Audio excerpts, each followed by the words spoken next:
A strong magnitude 4.9 earthquake occurred in the North Pacific Ocean 350 kilometers, 217 miles from Kamchatka, Russia, in the afternoon of Saturday, July 26, 2025 at 4:50 p.m. local time, GMT+11.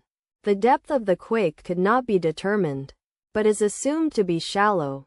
The quake was not felt, or at least not reported so. First to report, EMSC after 11 minutes. The earthquake occurred 7 hours after a magnitude 5.0 earthquake had hit on Saturday, July 26, 2025, at 10:15 a.m.